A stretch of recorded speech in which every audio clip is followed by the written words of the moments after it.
Hello, everyone. We wanted to take a quick moment to thank you all for joining us today.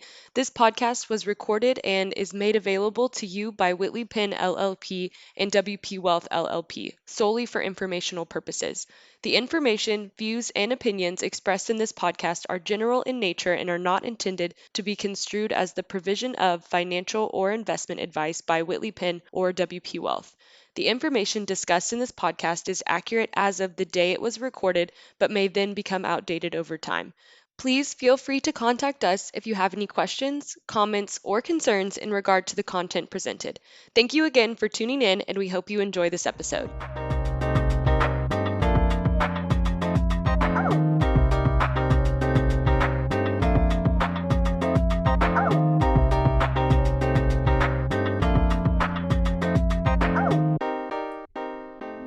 Hey everyone, Shane Miller with the WP Wealth Group. I am joined today by a couple folks to start our charitable series. We're going to be rolling out a series of podcasts around charitable planning and talking about organizations in the community that we like, to bring awareness to their cause, to really spotlight them, and just help our communities. So. Today, I'm joined by Cindy Hames. She's the president of the Junior Achievement of the Chisholm Trail, and Kathleen Barbee, who's the director of development. Welcome. Thank you. Glad to be here. Absolutely. And these people were nice enough to invite me to join their board. So I actually sit on the board of the Junior Achievement of the Chisholm Trail. It's been great working with them, and we're going to get into really what the organization's about, and how to help them out on their mission.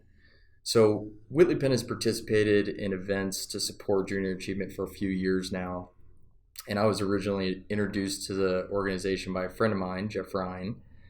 And Cindy, I wanted to see if you wouldn't mind telling us a little bit about your role within JA and why the mission is so important to you.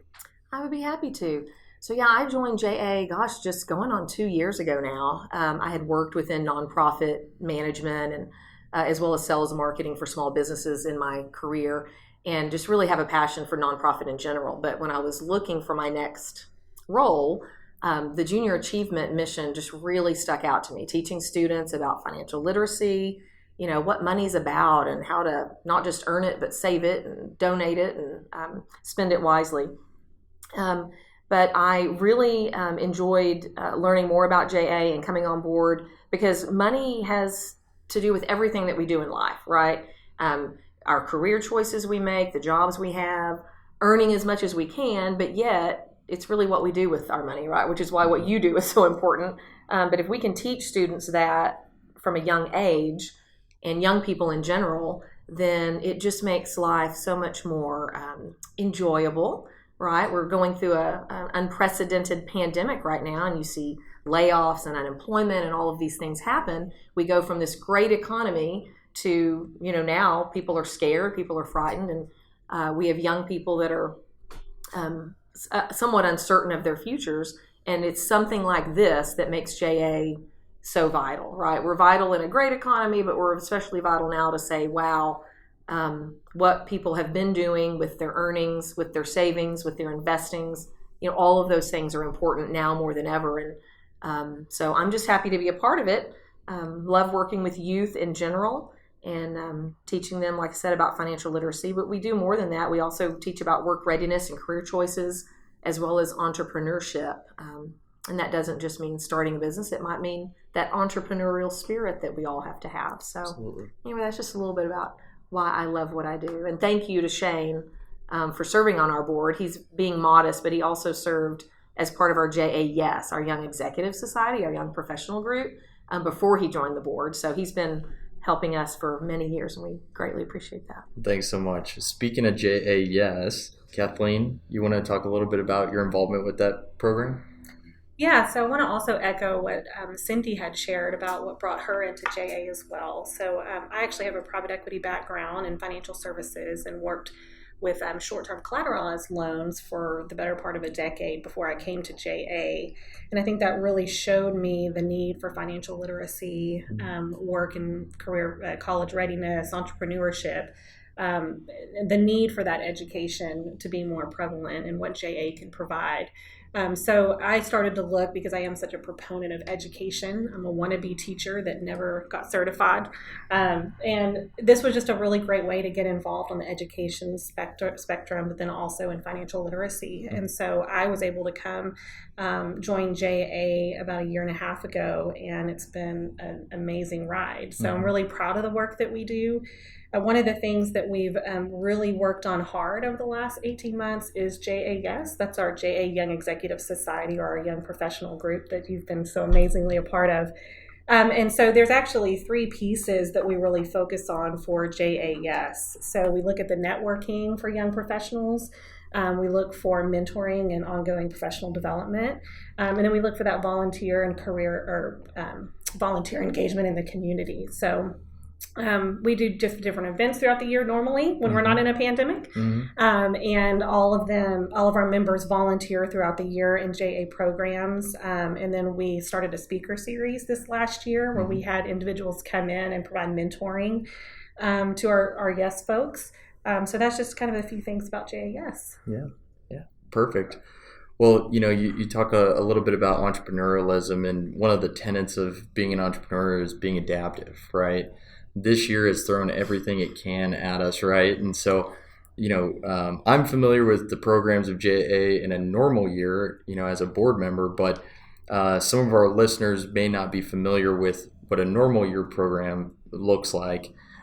Cindy, would you mind talking a little bit about what we normally experience, and then how this year has been different, and maybe a little bit about what events are on the horizon? Absolutely. So Kathleen mentioned volunteers, and I had mentioned, when we go into schools and we work with students, but the volunteers really are key to what we do. It's not just we have this great curriculum and we give it to teachers and they go teach and we just hope the kids learn it.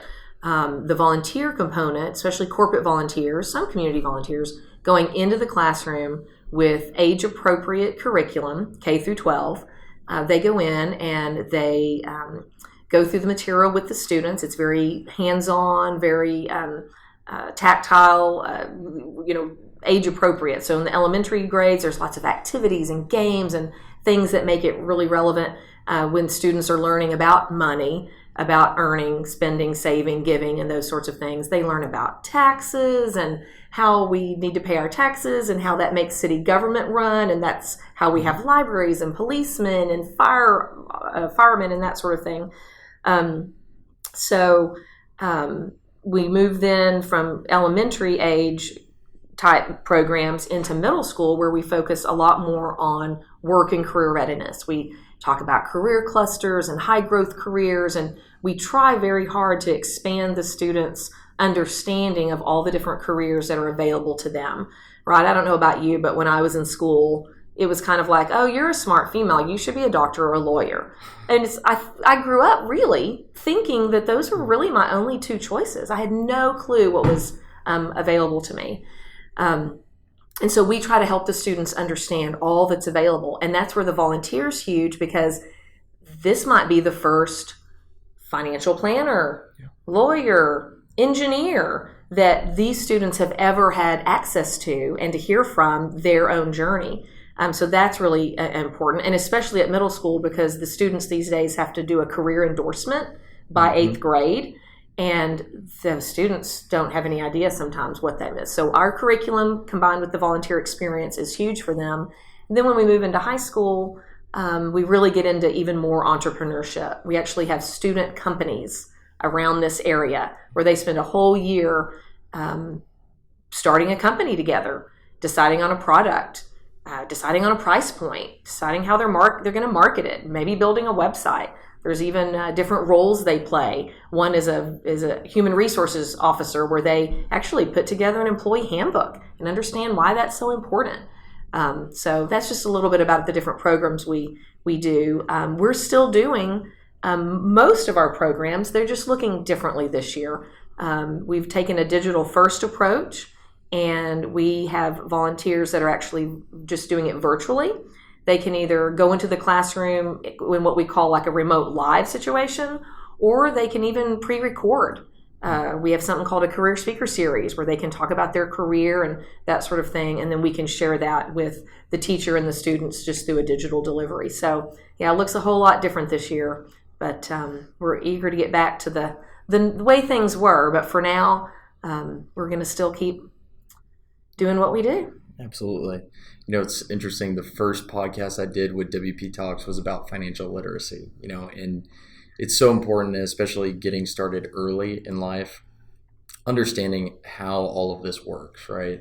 And like you said, career planning is very important too, kind of having a vision for what you want to be when you grow up. I don't know if I figured that out yet. So Kathleen, you know, there's a lot of people that hear the message and they're fired up about it.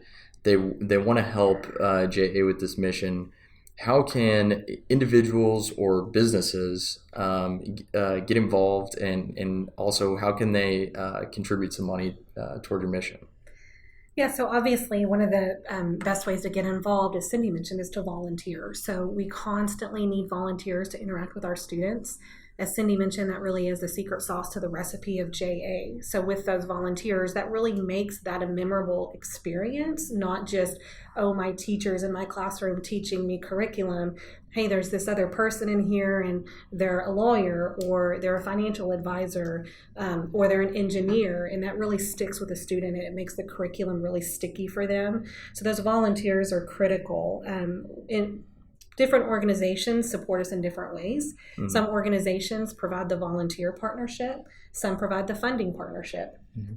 Some provide both. And so we may have an organization that provides funding for a program and the volunteer partnership with a school. Mm-hmm. So there's that option. We do have several fundraising events a year. We have a golf tournament, which actually got postponed from May. And so we're going to be throwing that tournament this fall. And then we usually have our bowl-a-thon series, which is a peer-to-peer fundraising event where teams like you participated, Shane, last year. You got together a team and did some peer-to-peer fundraising and donated. And then we have a bowling party to kind of cap off that campaign. We've had to be really clever this year because we cannot go bowling. So we're actually doing JA Trivia Bowl, which is on November 5th. It's a great way to get involved. You can definitely find more information on our website about that. And it's just going to be a really great fun party. So that'll be on November 5th. Another way as well is joining JAS. So if your listeners are young professionals, that's a great way to get involved. In addition to the other things that we talked about, it's also just a great way to get to know our board that is also community leaders in town. Mm-hmm. And it gives you kind of access to some mentors in that role as well. Mm-hmm. So, yeah. And you said that volunteers go in, they speak in the classroom, you know, they're obviously passionate about the career that they chose. So kind of hearing that side of it and hearing the excitement of the work that they're doing maybe will appeal to a certain student and they'll be attracted to that career path. So that's great. Yeah, and if I could add to that, one of the things that excited me when I first started was JAUSA has some research out there that we use often, and one of the statistics is that 1 in 5 JA alum go into the same career as their mentor or their JA teacher. And so I thought, well, that's interesting. And I found it even more interesting when I actually heard from a gentleman who's on staff at Tarleton in Stephenville, and he contacted me to say, you're not going to believe this, but he had a student come up to him and recognize him from when he was this JA volunteer with that student in elementary school. Wow. And that student said, I'm actually here and going into finance because at that time you were a banker and you were my volunteer with JA. And the gentleman could not believe that this student actually remembered him from so many years ago. But yeah, what an impact. It really impressed me. That's awesome. Well, you know, we have to at least talk about a little bit of financial planning, right? You know, that's what we do here at Whitley Penn, and specifically tax planning is a big part of charitable giving. And so I wanted to highlight just one gifting idea that maybe listeners could take advantage of. Now, you need to be 70 and a half or 72 for you to take advantage of this idea, depending on when you attain that age because of the new Secure Act provisions. But one idea is if you have qualified assets, something like an IRA or 401k that's rolled into an IRA rollover, and you're running up against required minimum distributions. You're going to have to take those funds out. Maybe you have other income sources and you're going to be in a high bracket, and any of that money that's going to be pushed into your return, you're going to kind of take a haircut off, right? So to make a more impactful gift but still meet the requirements, you can gift directly to a qualified charitable organization. Now there's a limit to that. You can do $100,000 per person. So if you're married, you could do $200,000, but it's got to be 100 and 100. You can't do 125 and somebody do 75. But that can accomplish your charitable intent, while also kind of minimizing your ordinary income tax burden. So something that we can help you take advantage of. If you have any questions, this year's been tough for charitable organizations in every community. So it's really important that if you're planning to be charitable, reach out to these organizations, understand their mission, and help them out, because they help our communities and they help the next generation of leaders in those communities. So I wanted to get some kind of closing thoughts from both of you about how do folks donate, and what's the biggest need right now? So I think the biggest need for us is just, like you said, obviously for any nonprofit, donations and financial support is always a big one. We were looking really good till, mid-March when the pandemic struck. But we've been really impressed with our, not just our board, our volunteers, our corporations and our foundations that continue to support us. So that's been good. The biggest hit to us has been these special events, not being able to go do the bowl-a-thons, or thankfully golf is still happening. So yeah, really the financial support's the biggest need, because the schools are still on board to deliver, or to have JA just in a virtual environment. And so far we have a lot of volunteers wanting to come back as well. So that's our greatest need right now. And I'll let Kathleen talk about how you can do that. So one way you can donate is to go to our website, which is jafortworth.org/donate, and you can find a space there to donate. I will say as well, we have an individual giving campaign coming up that's starting in early November. It's our Inspiring Tomorrows campaign. So be on the lookout for that. We'll post information on our website for that, but then you can also find us on social media. We're on Facebook, Instagram, Twitter, YouTube, LinkedIn. All of those spaces will have more information about that campaign. And of course, Cindy and I, both of us are listed on our website. You can reach out to us. Our contact information is there. But the individual giving campaign that happens at the end of the year every year is significant. And we encourage anyone that's interested in our mission to take part in that. Absolutely. And I know that I personally donated to, my wife and I personally donated to JA this year. We used a charitable gift fund. I'm a little too young for the qualified charitable gift. But it's a great organization. I encourage you to get involved.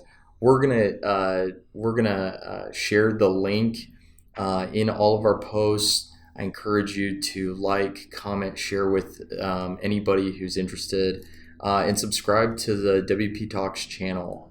We're going to be doing more podcasts with a charitable focus, especially in a year like 2020. There's so many people who can use our help. So thank you, and tune in next time for more discussions about charitable planning on WP Talks.